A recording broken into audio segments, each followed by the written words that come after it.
नमस्कार, आप देख रहे हैं स्वराज एक्सप्रेस और मैं राजेश सोनी। क्या न्याय सिर्फ फैसले से मिलता है या फिर अदालत और पुलिस की भाषा में भी इंसाफ महसूस होता है? क्या किसी पीड़ित के लिए इस्तेमाल किए गए शब्द भी न्याय की दिशा तय कर सकते हैं? और इन्हीं सवालों के बीच सुप्रीम कोर्ट ने न्यायिक व्यवस्था में एक बड़ा और ऐतिहासिक बदलाव करने की दिशा में कदम बढ़ाया है। भोपाल की नेशनल जुडिशियल एकेडमी में तैयार नई जेंडर गाइड बुक को सुप्रीम कोर्ट ने मंजूरी दे दी है। अब अदालतों और पुलिस को एफआईआर, चार्जशीट और न्यायिक आदेशों में ऐसी भाषा से बचना होगा जो किसी महिला, बच्चे या फिर पीड़ित की गरिमा को ठेस पहुंचाती हो। नई गाइडलाइन का उद्देश्य न्याय व्यवस्था को अभियुक्त केंद्रित नहीं बल्कि पीड़ित केंद्रित बनाना है। यानी कि अब केवल कानून नहीं बल्कि उसकी भाषा भी अधिक संवेदनशील और सम्मानजनक होगी।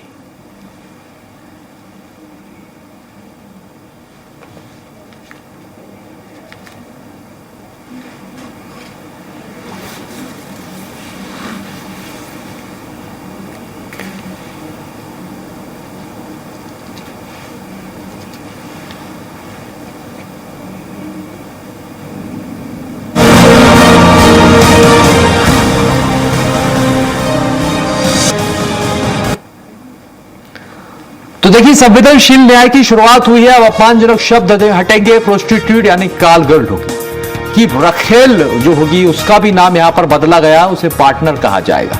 इस तरह के ये जो नाम है जो बदले गए हैं। देखिए, अभियोजिका यानी कि असहाय महिला, ये नाम भी हटाए जाएंगे।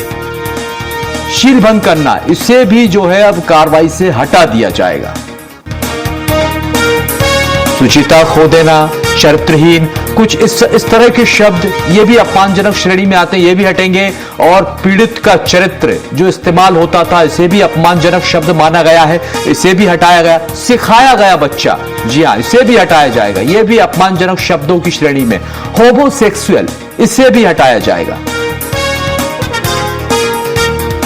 तो ये वो शब्द हैं जो कि अब न्यायिक प्रक्रिया से अलग होंगे और सुप्रीम कोर्ट ने इसके आदेश भी जारी कर दिया। यानी कि संवेदनशील न्याय की शुरुआत करने की दिशा में एक बड़ा कदम। इन शब्दों का उपयोग होगा पीड़ित, शिकायतकर्ता और सर्वाइवर।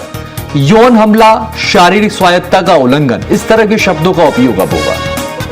पीड़ित की शारीरिक स्वायत्तता का उल्लंघन या पीड़ित, इस तरह के शब्दों का इस्तेमाल हो सकेगा। यौन अपराध में चरित्र से जुड़े साक्ष्य अब अप्रासंगिक हैं, इन शब्दों का उपयोग होगा। यानी कि बाल विवाह, नाबालिग और बाल पीड़ित, इन शब्दों का उपयोग होगा। पुरुष के लिए गे, महिला और महिलाओं के लिए लेस्बियन शब्दों का इस्तेमाल किया जाएगा। सेक्स वर्कर को पार्टनर कहा जाएगा। पीड़ित, शिकायतकर्ता, सर्वाइवर भी कहलाएंगे। तो इन शब्दों का इस्तेमाल होगा और कुछ ऐसे शब्द जो कि अनुचित होते थे अब उन्हें हटा दिया गया है। ये बड़ी पहल यहां पर हुई है। सुप्रीम कोर्ट का ये बड़ा फैसला है और इस तरह की मंजूरी जो है वो सुप्रीम कोर्ट की तरफ से नई जेंडर गाइडलाइन को दे दी गई। चलिए, अब इसी पर आपको बता दें कि जिस तरह से ये बदलाव हुआ है और इस बदलाव का कितना असर होगा, क्या न्याय की भाषा से सम्मान बढ़ेगा और किस तरह के बदलाव देखने को मिलेंगे, इसे आज हम समझेंगे।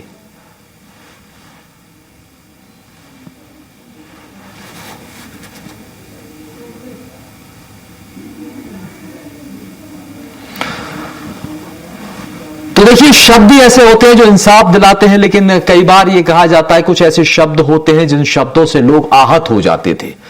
पीड़ित अपने आप को असहाय महसूस करने लगता था, अपमान महसूस करता था। सभी को सम्मान की जरूरत होती है।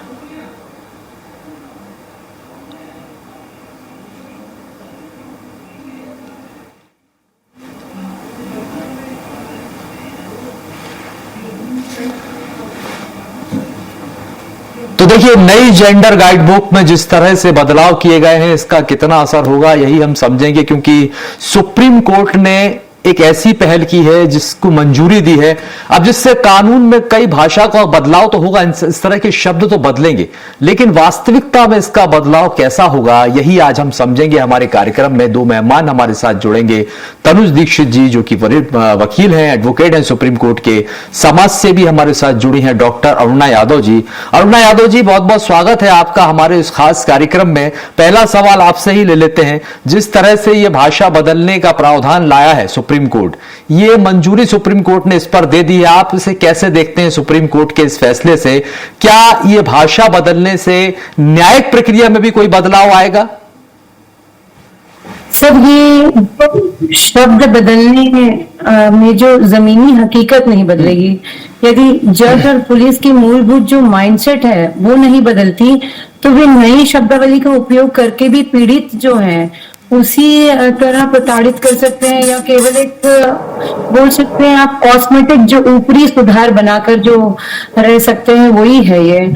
और सबसे इम्पोर्टेंट तो जो शब्दावली लाने की जो पुराने कानूनी जो परिभाषा है और न्यायिक नजरिए हैं, उसके साथ जो भ्रम पैदा हो सकता है, जिससे मामलों की सुनवाई में देरी हो सकती है।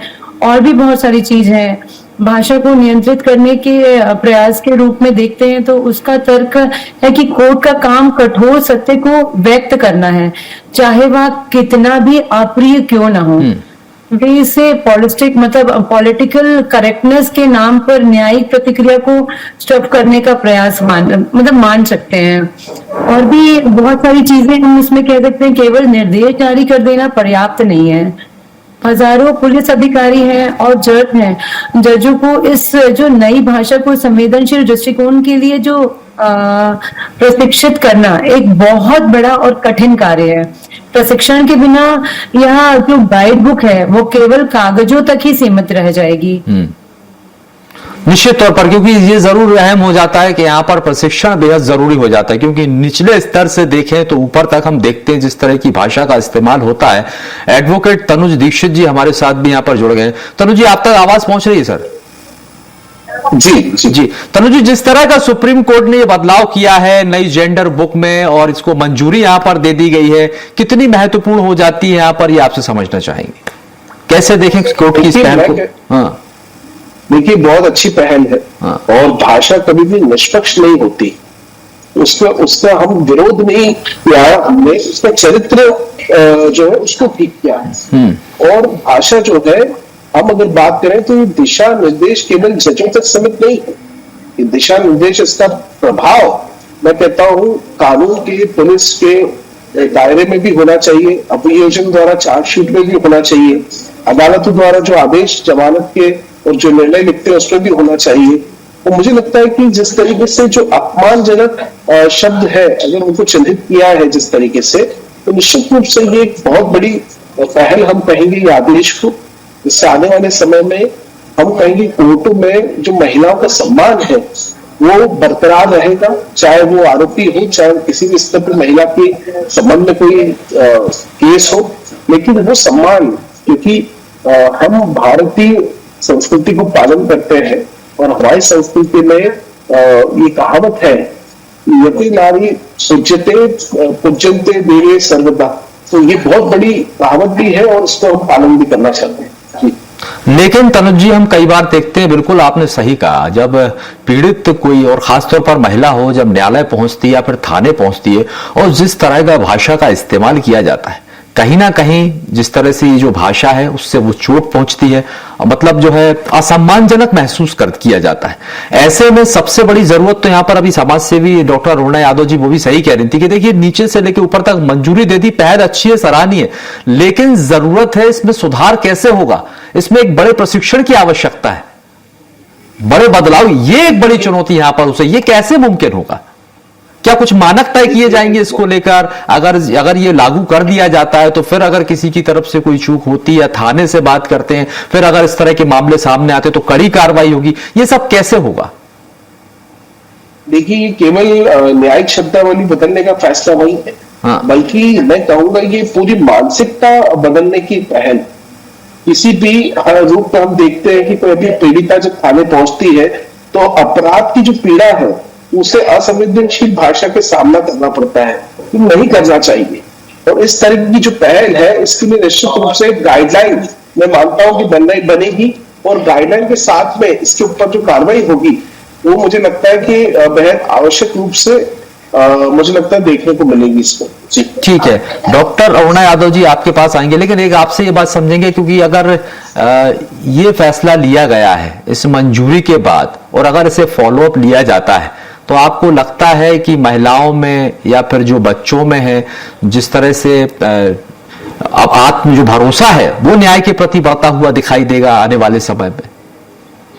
निश्चित रूप से जब अगर ये आपके प्रयोग में आएगा तो जरूर इस पे भरोसा बढ़ता दिखाई देगा, क्योंकि जहाँ पे आपकी रिस्पेक्ट होती है, अगर रिस्पेक्टफुल वर्ड से आपको बुलाया बताया जाता है तो चीजें कहीं ना कहीं प्रभावित होती है। और ये जो अदालती जो दस्तावेज है उसमें बहुत सारे ऐसे शब्दावली हैं जिन्हें कानों को सुनने में अच्छा नहीं लगता, बहुत सारे ऐसे शब्दों का प्रयोग होता है। तो यहाँ अवचेतन रूप से भी जज या पुलिस की मानसिकता में पीड़िता के प्रति जो बयास पैदा करता है, सही शब्दों में का जो अगर हम चुनाव करते हैं, जज को एक व्यक्ति के रूप में देखने के लिए मजबूर कर देता है। एक सहानुभूति, अगर ये कहा जाए कि एक सहानुभूति भी मिलती है पीड़ित को अगर अच्छे शब्द इस्तेमाल किए जाएं, तो कहीं ना कहीं एक सहानुभूति मिलती है, क्योंकि वो पहले से ही विक्टिम है, पहले से ही पीड़ित है, तो ये बेहद महत्वपूर्ण यहाँ पर हो जाता है। लेकिन यहाँ पर डॉक्टर अरुणा जी ये भी तो समझने की जरूरत है, सिर्फ पुलिस और अदालत ही क्यों, समाज में भी तो इसकी बेहद जरूरत हो जाती है, क्योंकि शुरुआत तो समाज से ही होती है कि जिस तरह की भाषा का इस्तेमाल किया जाता है, जागरूकता भी बहुत जरूरत है। और समाज में अगर लोग इस चीज का प्रयोग में लेकर आए तो वो जो भी विक्टिम है, जो भी महिला है, उसे ये जो कानों को जो शब्द, जो अभद्र भाषाएं जो सुनने को मिलती है, उनसे वो पीड़ित और पीड़ित महसूस करने लगती है अपने आप को, और संभालना मुश्किल हो जाता है उसे अपने आप को। जैसे शब्द अपराध को महिला के उनकी जो सम्मान से जुड़ते हैं, जिससे अक्सर अभियुक्त को यहाँ तर्क देने का मौका मिलता है कि महिला के व्यवहार ने उसे उकसाया। वही जहाँ पे बहुत सारे यौन हमले या शारीरिक चीजें उल्लंघन जैसे बहुत सारे जो शब्द हैं, इसे स्पष्ट रूप से एक आपराधिक कृत्य के रूप में जो स्थापित करते हैं, वो बहुत सारे जो अपराध की जो गंभीरता को परिभाषित करने का भी बहुत इम्पोर्टेंस है। और जहां पे भी ये जो न्याय तक पहुंचने की बात है, यदि ये न्यायिक भाषा बहुत अधिक अपमानजनक या जटिल होगी तो पीड़ित अदालत जाने या अपनी बात कहने में संकोच करेगा। सम्मानजनक भाषा पीड़ित को अदालत में अपनी बात रखने का साहस देती है। निश्चित तौर पर साहस देती है, और यहाँ पर यही हो जाता है। लेकिन महत्वपूर्ण वो सवाल भी हो जाता है जो मैंने आपसे किया था, समाज में भी जागरूकता की आवश्यकता है, क्योंकि आप समाज सेवी हैं। जागरूकता की आवश्यकता है, निश्चित है। हाँ। लेकिन अगर ये जो अभी नई पुस्तिका आई है और नई शब्दावली जो आई है, हर समाज में हर व्यक्ति को इसे अवगत कराना कठिन है।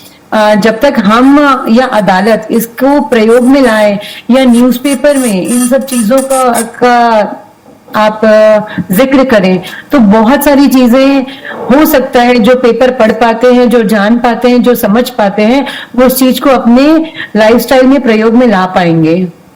चलिए ठीक है, तनु दीक्षित जी आपके पास आना चाहूंगा सर, लेकिन आपसे समझूंगा इस तरह की जो शब्द हटाए गए हैं, सभ्य भाषा, इससे न्यायिक प्रक्रिया जो है वो कितनी आसान होगी? क्या पीड़ित खुद को कंफर्ट जोन में फील करेगा?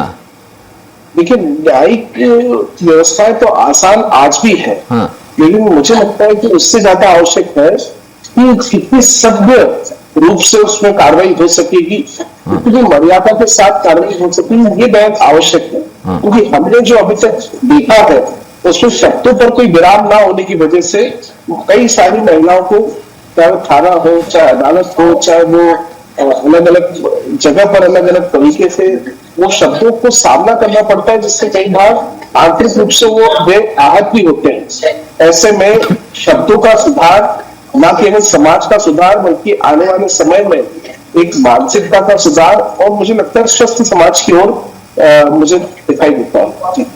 इसे लागू कैसे करवाया जाएगा? मेरा सवाल यही था आपसे कि देखिए, निचले स्तर से ऊपर तक यदि है तो लागू कैसे करवाएंगे ताकि हर जगह? देखिए सोनी जी, इसको गाइडलाइन के रूप में हमने देखा है कि कई सारे मामलों में सुप्रीम कोर्ट अपनी खुद की गाइडलाइंस बना करके और पालन कराने के लिए आदेश पारित करता है। तो जब शब्दों का चयन किया गया है कि किन शब्दों का प्रयोग नहीं होगा, निश्चित रूप से उसके लिए भी एक गाइडलाइन के रूप में उसे प्रस्तुत किया जाएगा, क्योंकि ये गाइडलाइन लोगों के लिए नहीं, सबसे पहले खुद न्यायिक, प्रशासनिक और हम कहेंगे पुलिस महकमे के लिए लागू होने वाली प्रक्रिया है, तो उसे बतौर गाइडलाइन मुझे लगता है उसके जारी करना चाहिए। सबसे पहले आप भी ये मानते हैं कि देखिए समाज को भी कदम आगे बढ़ाना चाहिए, क्योंकि लोगों की सोच भी बदलना चाहिए, एक मेंटालिटी भी बदलना चाहिए। तो कई बार हम देखते हैं कि लोगों की तरफ से इस तरह की भाषा का इस्तेमाल किया जाता है और यहीं से शुरुआत भी होती है कहीं ना कहीं क्राइम की, क्योंकि भाषा ही एक ऐसी चीज है, शब्द ही ऐसे हैं जो शब्द जाकर दिल में चुभते हैं और उसकी वजह से भी कई क्राइम जो है वो हो जाते हैं। मैं आपकी बात से सहमत शब्दों का ही है सर। जैसे आज बहुत सारी चीजें आपको शब्दों से ही हर्ट करती है। हम आपको कुछ बोलेंगे तो it will be hurt from the words only. Supreme court के जो आदेश के बाद सभी राज्यों में जो हाई कोर्ट और पुलिस विभाग को एक आधारित जो सर्कुलर जारी करना होगा। इसमें स्पष्ट निर्देश होंगे कि अब से पुरानी शब्दावली का उपयोग अवैध या गैर मानक माना जाएगा, तभी हम इन चीजों का प्रयोग में ला पाएंगे। और पुलिस जो थानों में एफआईआर और अदालतों में जो चार्जशीट के लिए जो कंप्यूटर जो सॉफ्टवेयर है इस्तेमाल होते हैं, इसमें भी बदलाव करना होगा। ड्रॉप डाउन मेनू में भी आपको पुराने शब्दों को हटाकर नए शब्दों को लाना होगा। ये सब चीजें हमें शामिल करनी ये इसकी तो तैयारी इन्होंने कर ही ली है कि ये शब्द हटाए जाएंगे, बस यही है कि उसको लागू करवाना एक बड़ी चुनौती हो जाती है। जवाबदेही तय होनी चाहिए कि अगर इस तरह के कोई मामले सामने आए तो सख्त से सख्त कार्रवाई हो। तनु जी, लगता है कि एक डर की जरूरत भी यहां पर हो जाती है, क्योंकि कई बार हम देखते हैं कि पीड़ित थाने में एफआईआर कराने जाता है और पुलिस जो पहले से फ्रस्ट्रेट होती है, कुछ ऐसे शब्दों के इस्तेमाल, सबसे ज्यादा तो थाने में इनका इस्तेमाल होता है, जो कि पीड़ित को और ज्यादा आहत करते हैं। देखिए, डर से ज्यादा बात सम्मान की है। और फिर मैं वही कहूंगा, क्योंकि जब तक सम्मान शब्दों से होता है, सम्मान विचारों से होता है, सम्मान जतने से होता है, तो मुझे लगता है कि ये चीजें जब सुधार होगा तो कोई एक तरफा सुधार नहीं होगा। नहीं, आप सब डर उनके लिए जिनके ऊपर ये जिम्मेदारियां हैं, जो इस्तेमाल करते हैं, उनके अंदर डर होना चाहिए। अगर सुप्रीम कोर्ट के आदेश है, उनके अंदर डर होना चाहिए, ताकि वो इन शब्दों का इस्तेमाल न कर सके। तो ये डर, अगर सुप्रीम कोर्ट इस पे आदेश करेगा, गाइडलाइन बनाएगा, तो वो उस तरीके से ही उसका पालन होगा। और अगर वो पालन नहीं होता है तो कंटेम्प्ट ऑफ कोर्ट के तहत उसमें क्योंकि अधिकारी न्यायिक होंगे, प्रशासनिक होंगे, पुलिस विभाग के होंगे, तो वो उसके तहत कार्रवाई उनपे होने की भी पूरे चांसेस रहेंगे। जी ठीक है। यहाँ पर देखिए, आपका कोई सवाल हो डॉक्टर अरुणा यादव जी, उन्होंने यही कहा है जो आपने कहा था कि ऐसी गाइडलाइन तैयार यहाँ पर की गई है जिसके तहत यहाँ पर अगर सुप्रीम कोर्ट ये मंजूरी दे रहा है तो जाहिर सी बात है इसका पालन तो करना ही होगा। सुप्रीम कोर्ट की बात कौन टाल सकता है अगर कोर्ट ने मंजूरी दी है। जैसे भोपाल की नेशनल जो जुडिशियल एकेडमी की तरह ही हर जिले में जजों, लोग जो पब्लिक प्रोसिक्यूटर्स हैं और पुलिस अधिकारी हैं, उनके लिए जो विशेष प्रशिक्षण सत्र जो आयोजित किए गए हैं, वैसे ही हर जगह होने चाहिए। और अधिकारियों को भी एक जो पैकेट बोलना चाहिए, उसे हैंडबुक दी जाएगी, जिसमें आप एक तरफ पुराना शब्द और दूसरी तरफ नया जो मानक जो शब्द लिखा होगा, ताकि वे लिखते समय उसे तुरंत देख सकें। यानी कि जमीनी स्तर पर इसको प्रभावी बनाने के लिए कई इस तरह के प्रशिक्षण शिविर कराने की आवश्यकता है। तनुज दीक्षित जी, और क्या स्वरूप होना चाहिए इन प्रशिक्षण शिविरों का, किस तरह की प्रक्रिया जो है वो अपनानी चाहिए, कैसे प्रशिक्षण दिया जाना चाहिए, ये भी क्या अदालत ही तय करेंगी? देखिए, अभी प्रशिक्षण होगा कि नहीं कहना में जल्दबाजी होगी, क्योंकि प्रशिक्षण की इसकी आवश्यकता मुझे कम दिखाई देती है। अगर कुछ मानक रूप से कुछ शब्दों को नहीं इस्तेमाल करना है तो मतलब नहीं करना है। कानून के अंदर कोई भी गाइडलाइंस आती है या कोई भी नया कानून आता है तो वह बहुत स्पष्ट रूप से लागू होता है, उसमें किसी भी तरीके का एफएम बट वाली उम्मीदें नहीं रहती है। और रही बात प्रशिक्षण की, तो देखिए मुझे लगता है कि ये जो गाइडलाइन है उसमें जो शब्दावली में जो शब्द आएंगे इनका इस्तेमाल नहीं करना, तो अपने अपने प्रशिक्षण के रूप में देखा जाना चाहिए और उसको याद करना पड़ेगा, लोगों को समझना पड़ेगा कि शब्दों का इस्तेमाल होगा और इनका इस्तेमाल नहीं होगा। क्या आपको लगता है कि स्कूलों में कुछ कार्य स्थल हैं, यहाँ पर भी ये जो जेंडर गाइडबुक है इसको लागू कर देना चाहिए, क्योंकि वहां पर सबसे ज्यादा महिलाएं जो होती हैं या फिर जो बच्चे होते हैं वो इसका शिकार ज्यादा होते हैं? कर सकते हैं, लेकिन जब तक कि देश में कोई कानून नहीं बनेगा उसको लागू कराना उस स्तर पर मुझे लगता है थोड़ा चुनौतीपूर्ण होता है। कोई भी चीज का कानून बनेगा, आज गाइडलाइन बन रही है, गाइडलाइन बनेगी, उसके बाद कानून अगर बनता है तो निश्चित रूप से वो सभी जगह पर लागू भी किया जाएगा और लागू के साथ साथ में उसको इस तरह से प्रशिक्षण भी दिया जाएगा। निश्चित तौर पर। तो देखिए यहाँ पर समाज सेवी हमारे साथ जो डॉक्टर अरुणा जी यहाँ पर जुड़ी। अरुणा जी, यहाँ पर जो एडवोकेट तनुज जी बता रहे हैं कि पहले कानून बनेगा और फिर उस कानून को प्रभावी बनाया जाएगा और उसके बाद जो है, हालांकि उन्होंने यह भी कहा कि प्रशिक्षण की इतनी आवश्यकता नहीं है क्योंकि नो इफ नो बट ये नहीं चलेगा। अगर मंजूरी दे दी गई है और आदेश अगर दे दिए गए तो ये तो कंपलसरी है, सबको मानना ही पड़ेगा। और क्या कुछ बदलाव चाहते हैं आप?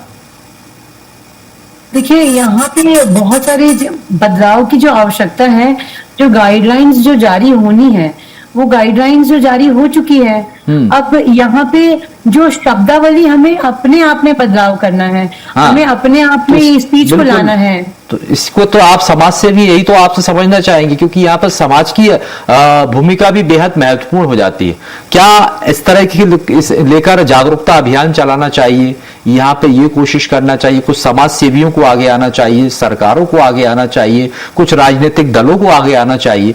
तो यहाँ पर इनकी आवश्यकता ज्यादा हो जाती है। कुछ इस तरह के अभियान चलाए जाए, जनप्रतिनिधि सामने आए। काम मिल बांट कर ही होगा सर। अगर सब लोग साथ में करेंगे तो सारे जागरूकता जो अभियान है वो बहुत ही जल्द सक्सेसफुल होंगे। एक अकेले के किसी को काम करने से कुछ भी नहीं होगा, चाहे वो आपके बीजेपी की हो, चाहे आपके कांग्रेस के हो, कोई से भी समाज के लोग हों या हम समाज से भी हों, हम सबको एक साथ मिलके इनको फलीभूत करना है। यहां पर सबकी जरूरत बेहद अहम हो जाती है, बेहद महत्वपूर्ण हो जाता है कि ये सिर्फ सुप्रीम कोर्ट के कहने भर से ही नहीं होगा, ये काफी नहीं है।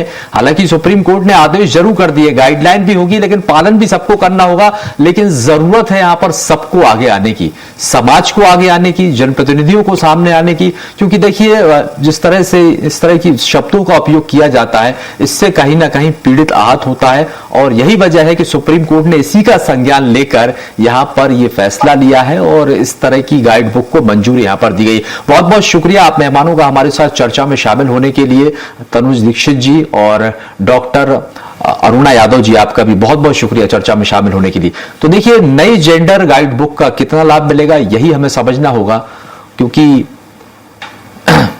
नई gender guide book supreme court की नई जेंडर गाइड बुक है। और देखिए इसमें क्या बदलाव होंगे ये भी हम आपको बता रहे हैं। लैंगिक पूर्वाग्रह वाली भाषा से परहेज करना होगा, महिलाओं की गरिमा का विशेष ध्यान रखना होगा। तो ये था। तो न्याय सिर्फ फैसला सुनाने का नाम नहीं है, बल्कि सम्मान और संवेदनशीलता के साथ न्याय देने का नाम भी। अब देखना होगा कि सुप्रीम कोर्ट की नई जेंडर गाइड बुक न्याय व्यवस्था में कितना बड़ा बदलाव ला पाती और इसका असर जमीन पर कितना दिखाई देता है। फिलहाल इस चर्चा में इतना ही। आगे भी खबरों के लिए जुड़े रहिए स्वराज एक्सप्रेस के साथ।